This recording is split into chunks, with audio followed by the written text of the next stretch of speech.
Hello and welcome to today's episode of Community Connections. This month, in the month of January, we are celebrating nationally Human Trafficking Awareness Month. Today, I am talking to someone that is a lead expert on this in the city of Minneapolis, and I am talking to a survivor leader. This is going to be a wonderful episode you won't want to miss. Make sure that you grab someone you love in your network to sit and watch this with you, and maybe get a pen and a pad to write down a few things you should take note on. Stay tuned.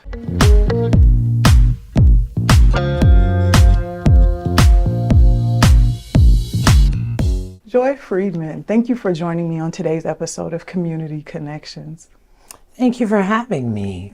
Now, we are here talking about human trafficking while we're bringing awareness to Human Trafficking Awareness Month and sexual exploitation. And you are here as a survivor leader to talk to us just a little bit about your story and the work you are doing with the city of Minneapolis. Can you share with viewers your story? Oh my God, it's so long. It started when I was 15. I grew up in North Minneapolis. I'm born and raised from Minnesota here, from Minneapolis mainly. I was a teenager, age 15, running around being a teenager. I come from a family of 9. We happen to come from, back then it was called welfare. It's something out in FIP. And I'm the baby out of 9.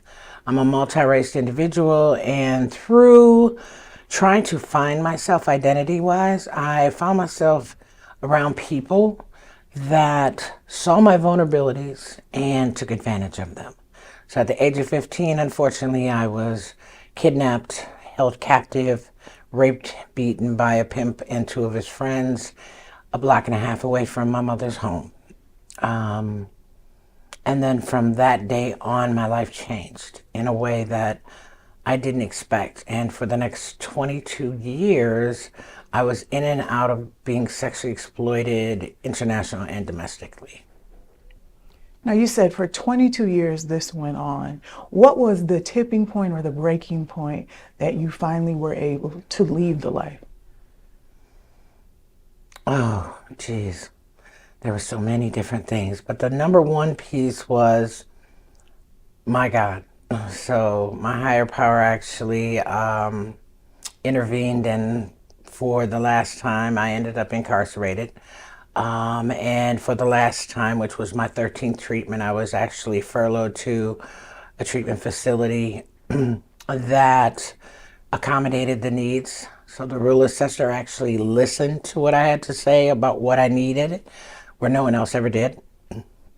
And the combination of services that were presented to me once out actually dealt with the drug addiction as well as the sexual exploitation, where 13 treatments, 12 before that, never talked about what I had been through. So therefore I ended up back in drugs again to medicate the trauma. Through that, I was able to get introduced to an agency that assisted me, that strictly worked with sexually exploited individuals. And that was like in 2001. From 2001 on, once I met that program, what they gave to me were tools to use to be able to look at the life I was in and see it for what it really was versus what I called it. What people helped me believe it was. Like I was independent and I got to set my own hours, and you've already had it happen to you, so why don't you go make some money for it? Excuse me.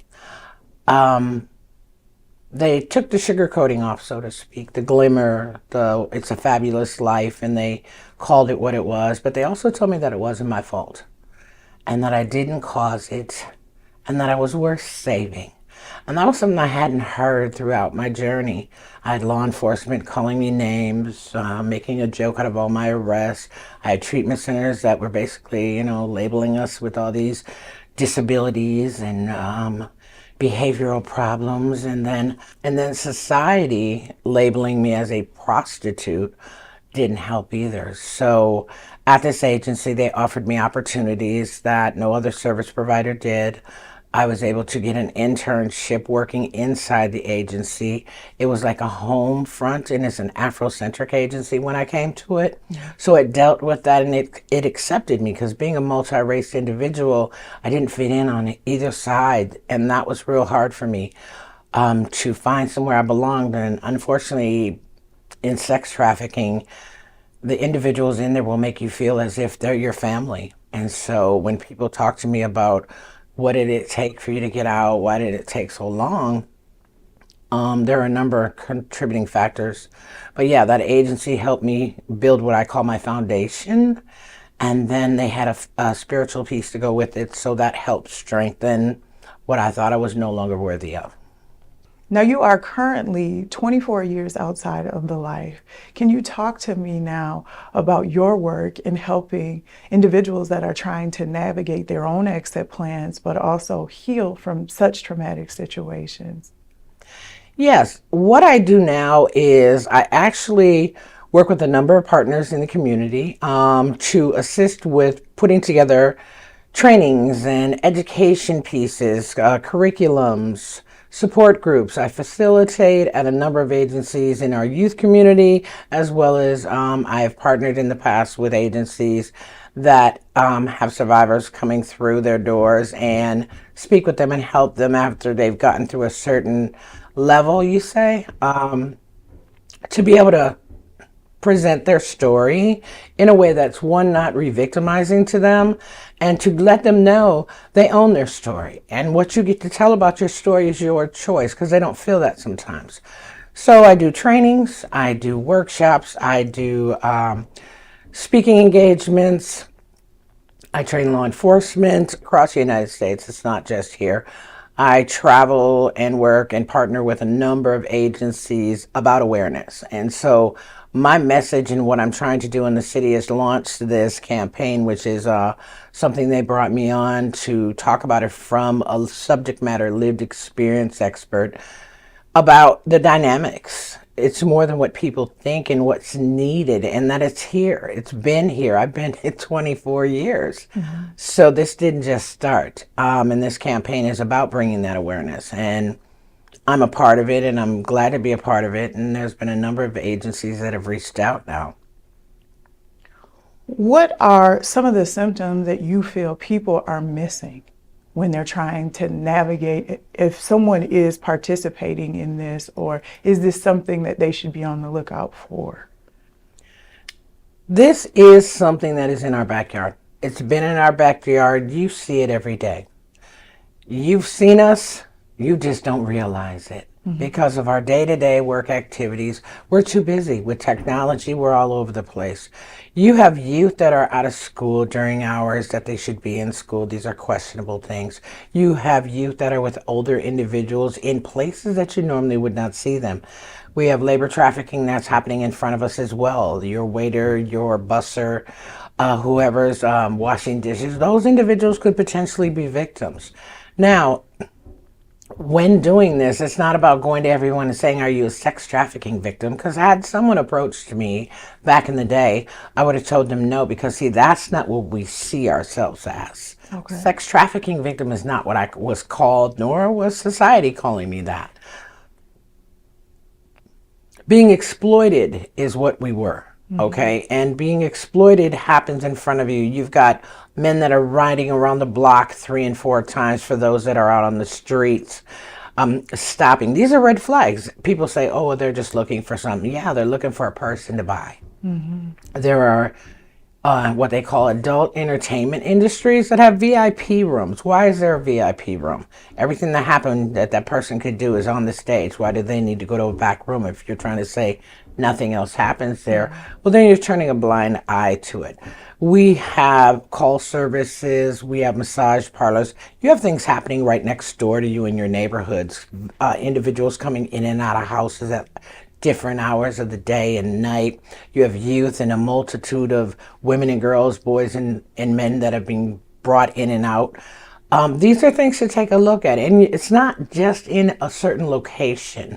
When you think about this, you're at malls, wherever there is a youth, Wherever there is a vulnerable individual, there is one, a trafficker, and two, a buyer. Walking around looking for those indicators that this person they smile at you, they ask you want some coffee or something, those kind of things. So you may see people in your coffee shop, you don't even realize it's right there in front of you. In the hotels you go to, when you go to hotels, there was times that we actually sat in the bar. You see these young girls sitting in a bar by themselves, dressed up, overdressed, underdressed. Those are red flags to take a look at, so people with 3 and 4 phones, yeah, there's a lot of business going on, but if they're not even looking like they're in that, these are things to take note of. And it's not about you running up to them. It's about just take notice. The information you have, you could give to law enforcement. You can call the tip lines and give them the information such as a license plate number, what the girl or boy had on, who they were with, how many people were they with. There are things you can do without really being, because you're not the police. We're not the police. That's not our job. This is dangerous. I don't want people to think for 1 second it's not. One, you could bring danger to the individual that's being trafficked, but also you could become a victim of some danger or violence from the traffickers themselves, not to mention the buyers. Because the buyers are not safe people, which people don't like to talk about them. This only exists because of them. And until we put focus on all of it, it's not going to stop. So indicators of 2 and 3 girls with 2-3 different pages, you're seeing them in different spots. Them having, because they've got so many codes now, working with law enforcement, we've talked about how as soon as they knock something down, they put something else back up, the traffickers do. But fans only was a spot that was being used. As we know, Craigslist, Backpage was being used. So when you see things like escort services and that kind of things, and you see individuals on there, this is not about it being a choice, in my opinion. Now, I've got people that say they chose this life. Okay, we chose what we thought the life was about, not the facts about how it impacted us emotionally, physically, psychologically. Okay, so I don't know anyone who daydreams that when I grow up, I want to be violated by strangers sexually in every part of my body. And if they are dreaming that way, something's wrong. I think that's very powerful. You've talked about the partnerships that you guys have had while you've been working with the police department, now the city of Minneapolis and so many others. What has been the response of civic leadership while you guys are doing this work, sharing with them what you're witnessing day to day and hearing from people you are supporting? There has been some buy-in from the community and from some of these stakeholders to try to put some barriers in place, so to speak. But there's not enough. I mean, we only have so many agencies within the Minnesota area, let alone Hennepin County area, that you can count on one hand. For adults, now youth, we have a little bit more because safe harbor, no wrong door. But unfortunately, they only last so long, and then that youth has to leave there, and where do they go from there? As well as when you take a look at what we provide for services, that's another piece. People feel that if you just address the top pieces, everything will be good. Or if you geographically relocate someone. So we have safe houses, we have shelters that are specifically for youth. Those youth turn to adults though. So 24 and under, I think, is the age that we use for youth under safe harbor. What happens when you turn 25? Are you no longer a victim? What services are there for you? It's like you have to leave the program.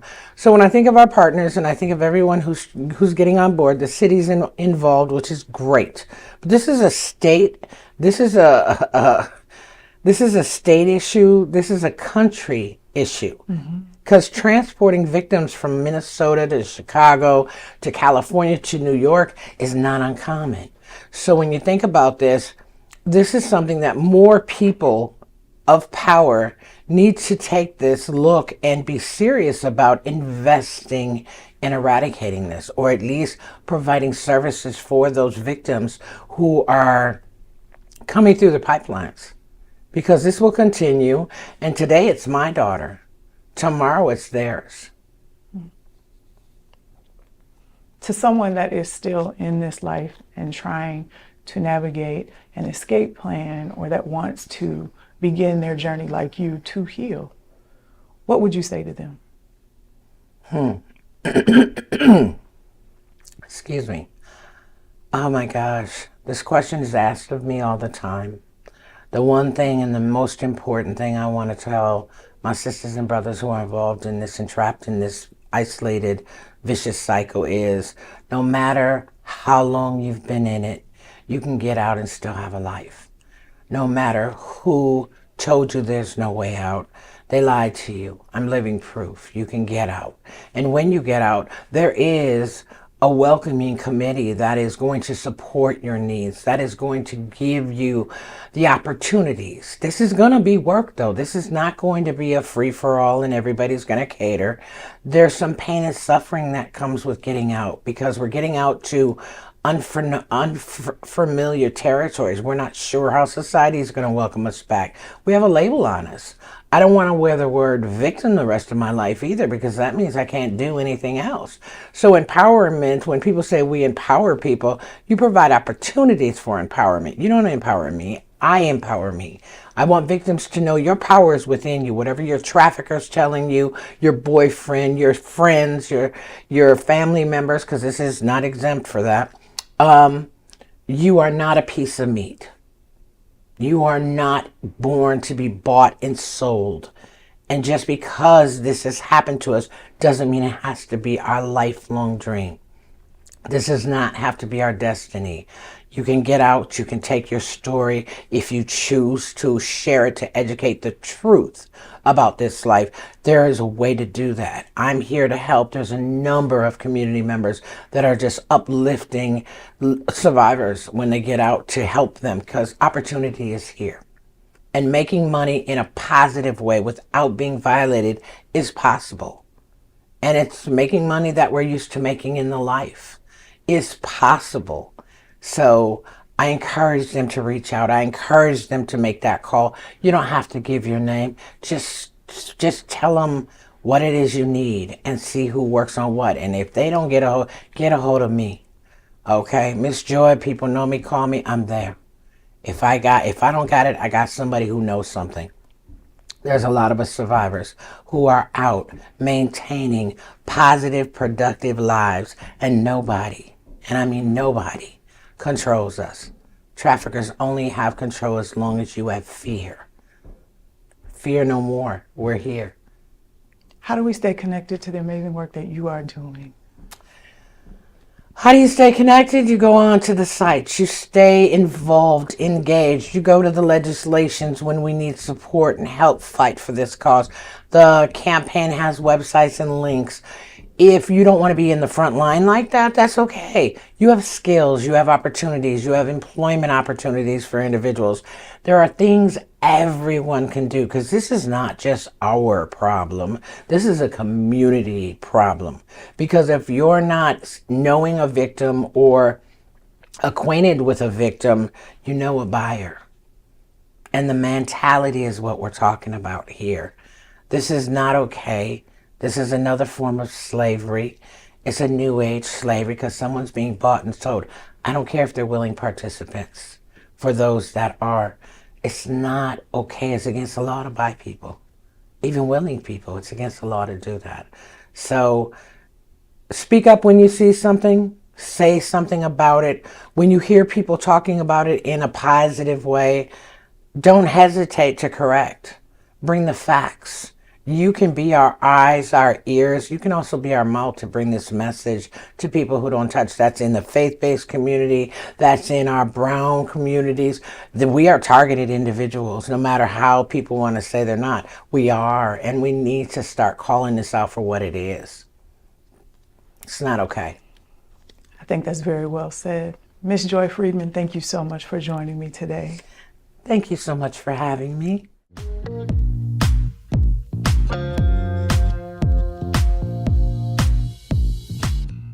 I am so happy to have you joining me on this episode of Community Connections, Sunu. Can you please introduce yourself to viewers? Yeah, absolutely. Well, thank you so much for your time. My name is Sunu Shrestha. I'm the city's senior advisor on Human Trafficking and Exploitation Prevention Initiative. My position sits within the Department of Racial Equity, Inclusion, and Belonging. Okay. Now, today we are talking about continuing the conversation around human exploitation as well as trafficking, and talking about what that actually is, furthering that important conversation. So to people that may not know, can you talk about what the definitive term is for that? Yeah, so human trafficking is a public safety issue. It's a public health issue, human rights issue, and human services issue. Whenever we are talking about human trafficking includes both sex trafficking and labor trafficking. Victims of both sex trafficking and labor trafficking also experience many other kinds of victimization, whether that be domestic violence, sexual harassment, workplace harassment at work, and other kinds of crimes as well. In Minnesota, under the Minnesota statute, we define sex trafficking as a person, a third party, facilitating a sale of a person for the purpose of sexual services, to provide sexual services. So it does not matter whether the person is willing or not. That element of consent is irrelevant as long as there is a third person who is facilitating the sale and profiting off of it. It does not include the buyer and the seller, the victim, but the third person who is profiting off of it. While labor trafficking is forced labor services, people also in labor trafficking experience many other kinds of abuses, including wage theft. People are promised a certain salary, are not provided that at the end of their pay period, on their paycheck, are continuously subjected to not really good scheduling at work. So it really manifests in many different kinds of this pattern of behaviors that amounts to labor trafficking. Now, what is the age group that you're seeing the most being exploited here in Minnesota and nationally? Yeah. So whenever we're talking data, it's really important to understand, comprehend, process any data in a larger context. Okay. So there are different organizations that collect data for many different reasons. Nationally, there are organizations who collect data for their own purposes. So it's really difficult to ascertain how many victims are there nationally, also because many people don't report trafficking, the exploitative situations that they are in. And even locally here too, there are many different organizations who are collecting this data for many different purposes. But to give you sort of very quick insights, from April 2021 to March of 2023, the Minnesota Department of Health, which houses the state's response to human trafficking, safe harbor, and awards funds to many different organizations throughout the state of Minnesota.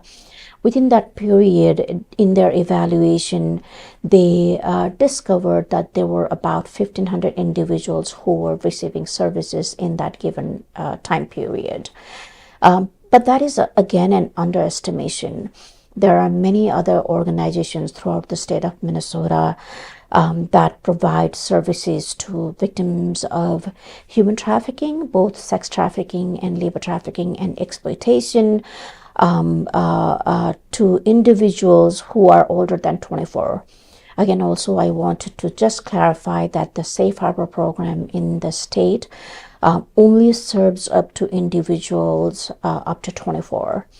which is why the number is on a lower end if you look at the state data, state data through the Safe Harbor system.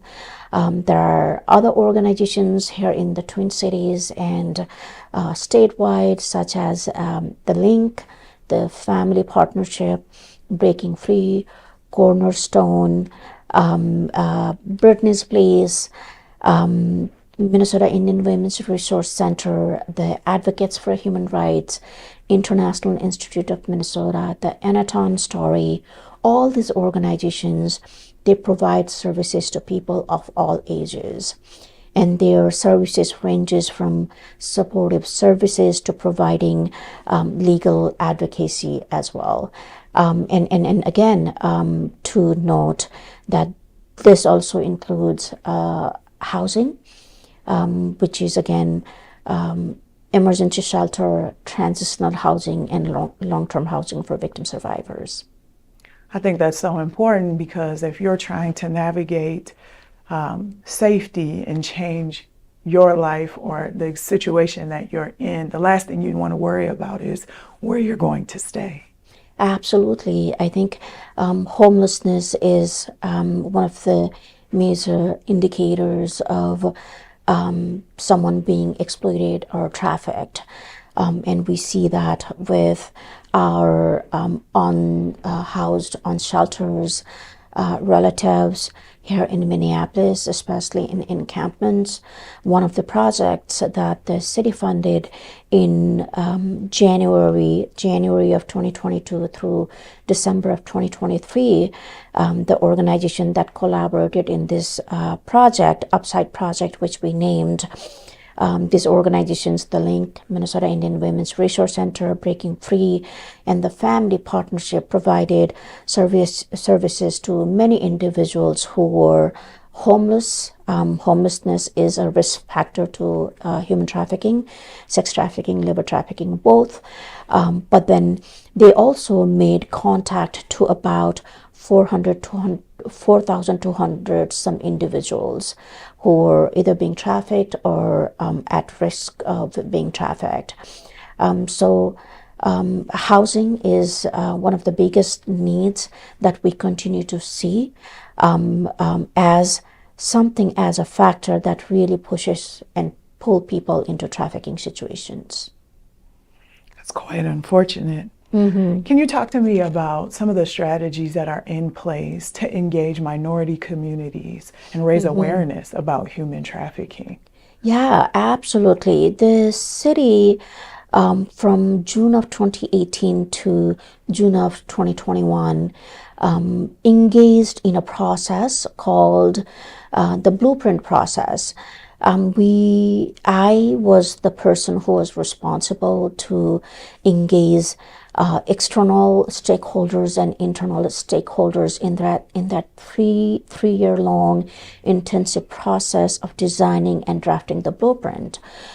So when I say the blueprint, it's a comprehensive document that lists comprehensive recommendations on policies, implementation of best practices, and investment in programs and services, which all combined will help to intervene and prevent human trafficking and exploitation of all kinds. In that process, I engaged with multiple different departments within the city enterprise and 50 some individuals outside of the city enterprise representing different communities. I had the privilege of engaging the Cedar Riverside neighborhood organizations, other community organizations in different wards in the city of Minneapolis, and a lot of nonprofits that have been working in anti-human trafficking space, but also providing services and policy and advocating for funding and policies at the state level. Some of the organizations that I named already are crucial in this effort, in this anti-trafficking efforts in the state. To your point, we continue to engage with many cultural communities, especially through our cultural engagement specialist in the Department of Neighborhood and Community Relations. So we have East African community specialist, Latino community specialist, Asian, South Asian, not South Asian, but Asian community specialist, American Indian community specialist, and also specialists who are dedicated to engage disability community and people who are elders.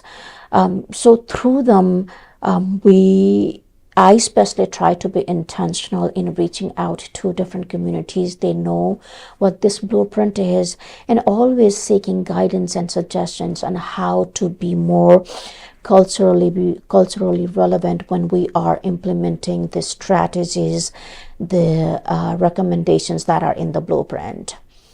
So that is our topmost priority, and I'm looking for additional opportunities to engage with cultural communities, such as engaging with you. We have other lineup of other engagements through our cultural media in the city of Minneapolis. I think it's very important to have this conversation, not just during this month, but consistently, so that people are aware. And we know that sometimes when it's around such a taboo topic, like people are thinking sexual exploitation or trafficking, things like that, they want to kind of muzzle the conversation or keep it very quiet. And we know that nothing good grows in the dark. It's absolutely deadly. Yep, absolutely, which is what the campaign is about. Sex trafficking thrives in silence. I think it is the silence that's literally killing more people, especially victim survivors who do not know that there's help, who still continue to blame themselves for the situations that they are in because of the stigma associated with it.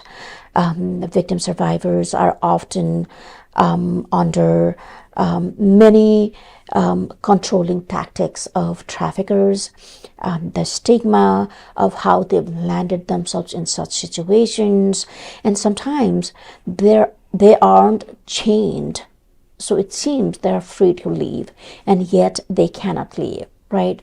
So whenever we are having this conversation, it's so important to understand that chain does not have to be a physical chain that are chaining them to these situations, but rather that psychological chain, which continues to control them, which continues to put them in a situation where they feel they cannot leave, although it seems physically and visibly that they can leave. We like you said, I think this has to be the conversation that we continue to have throughout the year, because trafficking is happening throughout the year and not just in January.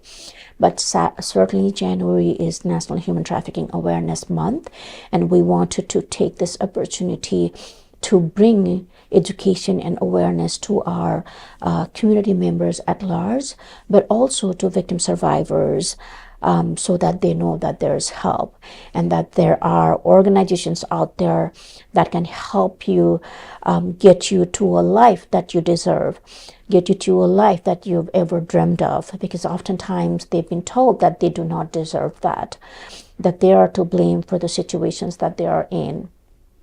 And I think the community also needs to understand that there are many vulnerability factors that really push and pull people into these situations. Obviously, racism, sexism, homophobia, transphobia, xenophobia, people who are in poverty, people who are unemployed, people who are struggling with many other compounding challenges like mental health issues, substance use disorder, people who are homeless. So I think we really need to understand that these compounding challenges really factor into someone being trafficked or exploited. I think that's very true. Now, talk to me about how you at the city are navigating ensuring that the materials, I was looking on the website preparing for this interview today, and the art that you guys have for the posters and things that are up for social media usage, talking with so many encouraging sayings. I'm not a part of the life, but I found it so empowering just to read. How are you all making sure that these materials are linguistically relevant to the different communities you all are serving? That's Because I think it's got to translate. They need to know, one, how good these things are, but also be able to use it when you all are no longer there. You enjoy are no longer there providing the training. I totally agree. I totally agree. And thank you for the feedback. These images are really powerful, and we've been receiving great feedback from all people from all walks of life, including survivors, people from outside of the state, in government organizations, who've seen these images and found them to be very powerful. One of the important feedback that we've received is from survivors who felt that their experiences, not just the traumatic experience, but their hope and aspirations have been very well translated into these images. And we are so proud to have engaged with a group of survivors in creating these images, which is why the images are so powerful and resonating so deeply with other survivors. The question about linguistically accessible. Accessibility is very important to the city of Minneapolis.